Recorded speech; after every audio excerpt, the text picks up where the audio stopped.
الو السلام عليكم. عليكم السلام ورحمة الله. باوك يوسف باش ما مستسعد أحوالك؟ جنابتان شلون باوك يوسف؟ والله الحمد لله الحمد مش لله باشين خدا لخوا بزيادة عافيتك. خباش بهمو دايك مام كابا قوري خوي. الحمد لله خدا عافيتك ببلا إن شاء الله. ما مسافر شارع كمان أبو فرمو تشاوكم. ما مسافر بيا تاريخ الصلاة إذا كان في تسجيل يعني ركض تقول من بداية قانون الدبي. تارك الصلاة الزكاة في هذا الشهر؟ أبدا في تسجيل يعني. بتشاوم بدرون دكموا. بله. ودرون دكموا بس ترجعوا للدرجة برنامج كذا والله صلاة مدلته. لكن سأقول السلام عليكم إن شاء الله. يخوى السلامة باوك يوسف برسالك جام دستكان صلاة. خاش بخوا قادر بتشاوكم خال لقلبه. باوك يوسف وكو دوا بيوندي من بس يويك تارك الصلاة زكاة في هذا الشهر يانا. برزان أو كساني كوا تارك الصلاة لا يزور بيع علماء دفعون كافرا. يعني ليدا برسرية اللي تبرد بنيوش كوكتين نعوض جانيوش عبادة ما كافرا.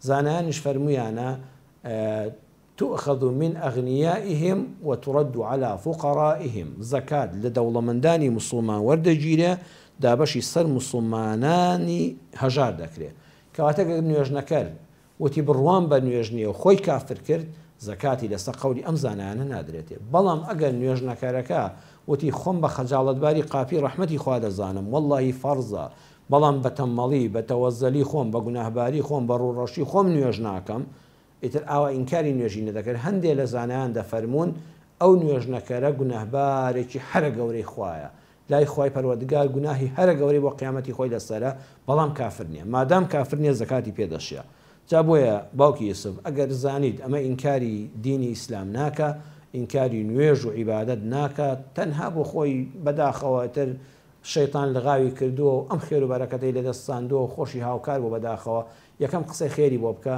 دۆم بۆ ئومێدە زەکاتی بدەیە ئەم زەکات و یارمەتیدان و ڕزگارکردن لە هەژاری و بێ ئەنوایەی بۆ ئومێدی خوا دڵی نەرم بێ گەورەی ئیسلامی بۆ دەرکەوێت یەکێک لەو کەسانی بەڕێزان کە زەکاتی بێدەشێ المؤلفەتی قلوبهم خوا لە نەسی ئاەتی قورئانە باسی کردوون ئەفەرمێ یەکێ لەو هەشت تاقمەی کە خوا خۆی دیاری کردوون زەکاتیان بدەنێ ئەو کەسانن کە تازە موسڵمانن کە تازە موسڵمان بوون دەفەرمێ هەژاریشن زۆریان زەکات بدەنێ با دڵیان بەرەو ئیسلام بێ با دڵیان بە ئیسلام خۆش بێ کاتێککە دەبینن ئەو باشە ئەم ئیسلامە ئەو هەموو خێر و بەرەکەتە ئەم دەوڵەمەندە لە ماڵەکەی خۆی لە جیاتی غەدرم لێ بکە کرێکاریم بە بەلاش پێ بکە ئەوە تا هاتووە منی لە هەژاری ڕزگار کرد دەفەرمێت دڵیان خۆش دەبێت دڵیان بە ئیسلام گەشت دەبێتەوە المؤلفەتی قلوبهم یەکێکن لەو هەشت تاقمەی کە زەکاتیان پێدەشیە دەکرێت هەر لەسەر ئەو بابەتە ئەو کەسەی کە عەرزمکردن خۆی بە کافر نازانێ و خۆی بە خەجاڵت باری قاپی ڕەحمەتی خوا دەزانێ و دەڵێ گوناهبار و تاوانبارم کە نوێژ ناکەم